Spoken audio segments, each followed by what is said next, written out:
داسې کډوالي یوه نړیواله پدیده د وخت نه وخت په نړۍ کې رامنځته کیږي د ځینې کړکېچونو ځینو مشکلاتو له وجې د یوې هیواد خلک پناه وړي او بل هیواد ته د دې لپاره چې هغه دغو اسانتیاو امکاناتو څخه چې دیدو محروم دي هغه ترلاسه کړي او د تاریخ په اوږدو کې افغانانو باندې جګړې تپل سوي دي د دنیا والقدرتونه دلته راغلي دغه افغانان دې ته مجبوره کړي دي چې د افغانستان نه کډوال سي ځکه دلته بمبارۍ ترسره کړي همداسې زور زیاتی یې ترسره کړی نور مشکلات ایجاد کړي نو په همدې اساس په دغه بهیر کې ګاونډیانو ځینو ګاونډیانو د موږ ډیره قوي برخه اخیستې ده لکه پاکستان اوس په نړیواله کچه باندې د افغانانو کډوالو افغانانو د لنګې غوا په څیر استفاده سوې نړیوال هم د دې په سر باندې امتیازات اخیستې پیسې اخیستې د خپل هغه نواقصو قوانینو انساني قوانینو په رڼا کې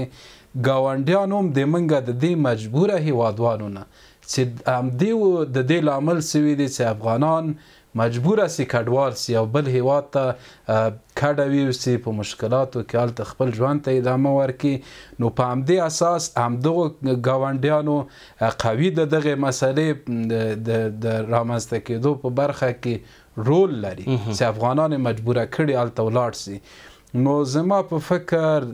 د الهي احکامو په رڼا کې د انسانیت په قوانینو کې د انسانانو په لاس جوړ سوو قوانینو کې شاید مطلق دا ونه اوسیږي چې یو کډوال چې یو څوک مجبوره دی هغه د هغه په وړاندې د سیاسي برخورد ترسره سي یا مسله د مثال سیاسي مسله د هغو باندې وتپل سي یا هغو سره د زور زیاتی وسي ځکه هغه د یو مشکل نه تللی د هغې هیواد ته تر څو ژوند خپل ژوند ته ادامه ورکړي تحصیلات اقتصاد هر څه جوړ سي داسې مثال پاکستان په داسې اساس وخت کې چې په هر ډګر کې افغانستان په وړاندې مات څه